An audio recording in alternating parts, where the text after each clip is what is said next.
أعزائنا المشاهدين في كل مكان، أسعد الله مساءكم بكل خير. أحييكم من الفضائية الإريترية وأقدم لكم نشرة الأخبار لهذا المساء، معكم فيها نور الدين خليفة. أبدأها لكم بأبرز ما جاء فيها.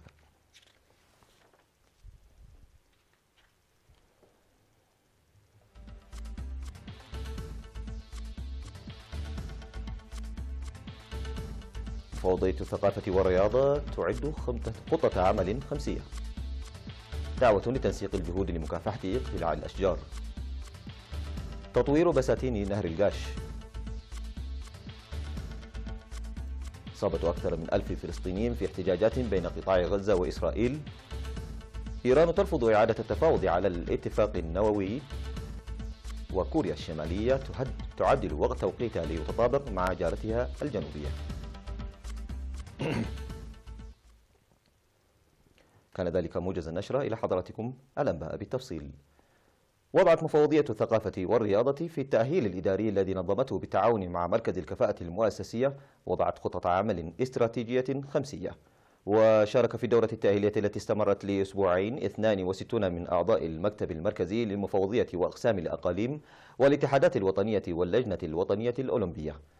وتركزت الدورة التي انتهت في 6 من مايو ضمان كفاءة الإدارة وتنسيق الجهات الرياضية وتقوية القيادة وأساليب الحوار وتقوية وتشجيع الفكر الابتكاري وتطوير ثقافة العمل الجماعي وأسلوب المتابعة والتقييم.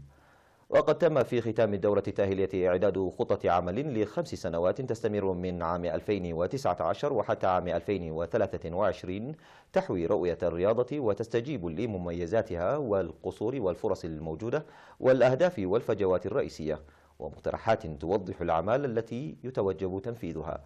وقال مفوض الثقافة والرياضة السفير زمادة تخلاء إن استطاعة التعرف على القصور يعتبر إنجازا كبيرا مؤكدا على العمل لتطوير الثقافة والرياضة في البلاد بالتركيز على الأولويات وتنسيق الموارد استنادا إلى الخطط الخمسية الموضوعة.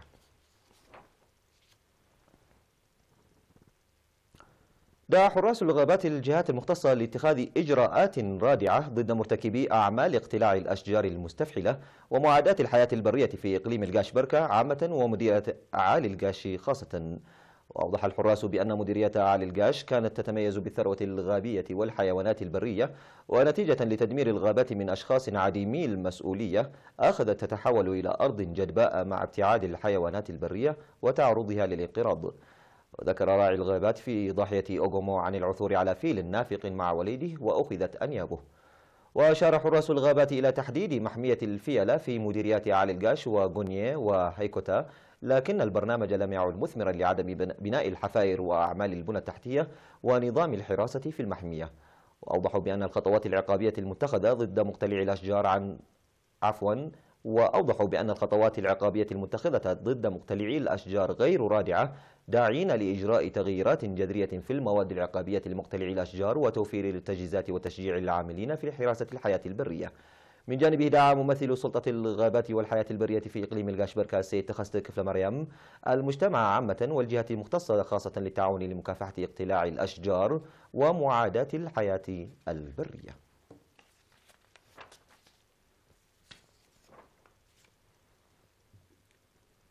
يقوم المزارعون في ضواحي بلدة تخمبيا بجهود لتطوير تنمية البساتير على نهر الجاش. وأوضح المزارعون أن خصوبة التربة ووفرة المياه تساعد لتنمية الخضروات والفاكهة على ضفتي نهر الجاش. وأضاف المزارعون إلى حصولهم على دعم من محركات الضخ بعد تعطيرهم في جمعية ليسهم في رفع إنتاجيتهم. وقال ممثل مكتب وزارة الزراعة في المنطقة السيد دبساي قالتا إن تنمية البساتين الجارية على مساحة 100 هكتار تسهم كثيرا لسد متطلبات المنطقة.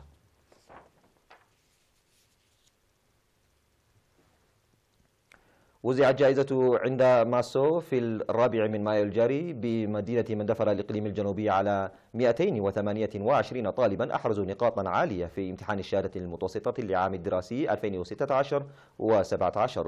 وأوضح رئيس الاتحاد الوطني للشباب والطلبة السيد صالح أحمد الدين بأن الهدف من توزيع الجوائز هو تشجيع طلاب المجتهدين وإرساء ثقافة روح المنافسة والغيرة الشريفة على الطلاب الآخرين، مشيرا إلى سريان العمل من أجل جعل الجائزة تلعب دورا كبيرا وخلق أرضية صلبة لتعزيز المنافسة الشريفة القوية بين الطلاب عاما إثر آخر.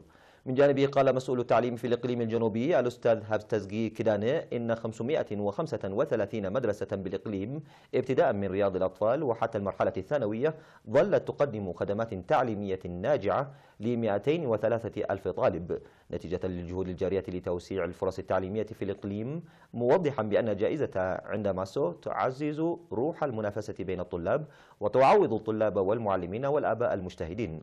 بدوره ناشد حاكم الإقليم الجنوبي السيد إفريم جبر كروستوس الطلاب لبذل جهود جبارة من أجل تحقيق نتائج عالية مستقبلا، منطلقين من الإنجاز الذي حققوه. وهذا وقد بدأت جائزة عند ماسو قبل 4 سنوات وتعطي لطلاب الإقليم الجنوبي الذين أحرزوا نقاطا عالية في امتحان الشهادة المتوسطة، حيث قدمت حتى الآن ل 773 طالبا متفوقا. وأشار مراسل إيرنا إلى توزيع دراجات هوائية حديثة في المناسبة ل 25 من الشباب النموذجيين أكاديميا، وكذلك في إنجاح أنشطة الاتحاد الوطني للشباب والطلبة القادمين من 12 مديريات بالإقليم. طالب سكان قزقزة بمديرية حمل مالو لتوسيع خدمات العيادة وضعا في الاعتبار تعداد السكان. وأوضح السكان بأنهم كانوا يتنقلون مسافة أكثر من 25 كيلومترا للحصول على الخدمات الصحية سابقا، ومع افتتاح العيادة وجدوا الخدمات عن قرب، منادين الجهات المختصة لزيادة غرف العيادة ومدها بالكادر الصحي. قال مسؤول العيادة مساعدة التمريض محمد عثمان موسى أن العيادة تقدم الخدمات إلى جانب السكان الضاحية لبعض أجزاء من مديرية هبرو، إضافة للقادمين من قرى أيطحل وفلكت وقلامت وعولة ريم بإقليم شمال البحر الأحمر، مما يتوجب زيادة طاقمها. وتقدم العيادة خدمات رعاية الأمومة والطفولة ولتحاليل الطوعية والإسعافات الأولية ومتابعة الأمراض المعدية وتقديم الدواء وتطعيم الأطفال والولادة وغيرها. وأشار إلى ولادة 54 امرأة في العيادة في الشهرين الماضيين وتقديم الرعاية الصحية ل 95 من الحوامل. وتبعد بلدة قزقزة حوالي 40 كيلومترا من كرن ويقطنها حوالي 7000 نسمة.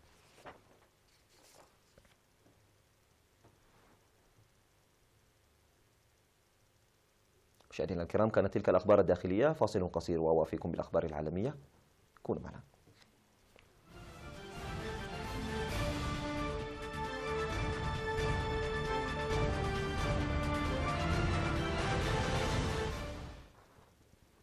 أهلا بكم مجددا. أطلق جنود إسرائيليون الرصاص الحي والغاز المسيل للدموع على متظاهرين فلسطينيين على الحدود بين قطاع غزة وإسرائيل، واقتحمت مجموعة منهم معبرا حدوديا يوم الجمعة في إطار الاحتجاجات المستمرة منذ مدة طويلة، مما أسفر عن إصابة نحو 1100 فلسطيني. وقال مسعفون إن نحو 82 شخصا أصيبوا بالرصاص وأنهم عالجوا 800 آخرين جراء استنشاقهم الغاز المسيل للدموع، وأصيب الباقون بإصابات أخرى على الجانب الفلسطيني من السياج الحدودي، حيث أقام سكان غزة مخيمات في إطار مسيرة العودة الكبرى التي بدأت يوم 30 من مارس. وقال محتجون إنهم استخدموا المقاليع لإسقاط طائرتي استطلاع إسرائيليتين صغيرتين بدون طيار، وأكد الجيش الإسرائيلي فقدانه للطائرتين.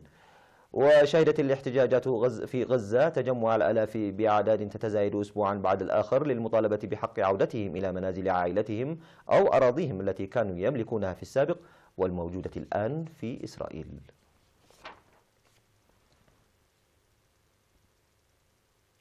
قال وزير الخارجية الإيراني محمد جواد ظريف الخميس إن مطالب الرئيس الأمريكي دونالد ترامب بتغيير الاتفاق النووي الذي توصلت إليه طهران مع القوى العالمية غير مقبولة، وذلك مع اقتراب موعد نهائي حدده الرئيس الأمريكي دونالد ترامب للقوى العالمية من أجل إصلاح الاتفاق.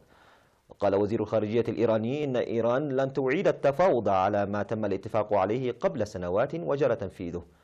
ويسعى الأوروبيون الموقعون على الاتفاق لإقناع ترامب بالإبقاء على الاتفاق، ويقولون إن إيران ملتزمة بشروطه، وهو موقف أيده أيضا تقييم للمخابرات الأمريكية. ووصف ترامب الاتفاق النووي بأنه أسوأ اتفاق جرى التفاوض عليه على الإطلاق. ووافقت إيران بموجب الاتفاق على تقييد أنشطتها النووية في مقابل رفع العقوبات الاقتصادية.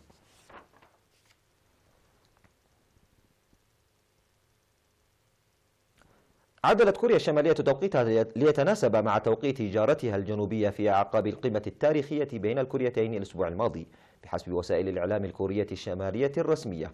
وقال وكالة الأنباء المركزية الكورية الشمالية إنه ستضاف نصف ساعة إلى التوقيت في الساعة في عموم البلاد، وأضافت أن تعديل التوقيت سيكون أول خطوة عملية لتسريع عملية الوحدة بين الشمال والجنوب في شبه الجزيرة الكورية.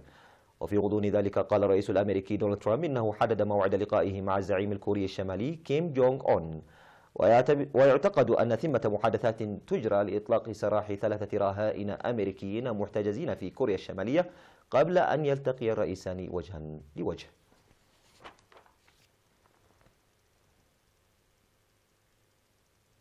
تسبب ثوران بركان جبل كيلاوايا في ولاية هاواي الأمريكية في سلسلة من الزلازل من بينها أقوى زلزال يضرب الولاية منذ قرابة 40 عاما. وطلب من المقيمين على الساحل الجنوبي الشرقي لجزيرة بيغ آيلاند إخلاء منازلهم مع استمرار تدفق الحمم البركانية وانبعاث غازات كربيرتية. وتقول هيئة الخدمة المدنية إنه حدثت شقوق في 3 شوارع وأنها طلبت من باقي المقيمين إخلاء منازلهم. ويعد بركان كيلاوايا من بين البراكين الأشد نشاطا في العالم، وبدأ ثورانه بعد سلسلة زلازل مؤخرا. وبحسب التقارير فقد دمرت منازل عدة في الجزيرة مع اندفاع الحمم البركانية لتصل إلى ارتفاع 30 مترا. وفتحت مراكز مجتمعية أبوابها لتوفير ملاجئ للمتضررين.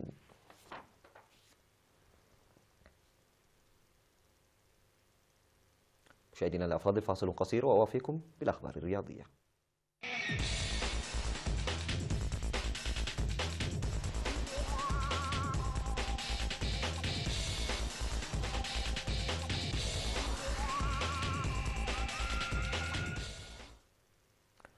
ضمن برايتون البقاء في الدوري الإنجليزي الممتاز لكرة القدم الموسم المقبل قبل مباراتين على نهاية الموسم الحالي بعدما حقق الفوز بهدف نظيف على ضيفه مانشستر يونايتد في اللقاء الذي يقيم أمس الجمعة.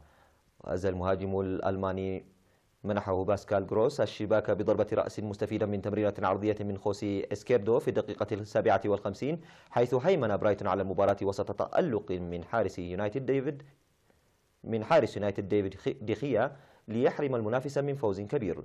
وبهذا الانتصار تقدم برايتون للمركز 11 برصيد 40 نقطة من 36 مباراة ليضمن إنهاء الموسم فوق ثلاثي القاع، وسيحل ضيفا على مانشستر سيتي بطل المسابقة. أما مانشستر يونايتد فيتوقف رصيده عن 77 يحتل بها المركز الثاني. وهذه هي الخسارة السابعة لمانشستر يونايتد في الدوري هذا الموسم مقابل الفوز في 24 مباراة والتعادل في 5 مباريات، فيما يعد هذا الفوز هو التاسع لبرايتون في الدوري هذا الموسم مقابل الخسارة في 14 مباراة والتعادل في 13 مباراة.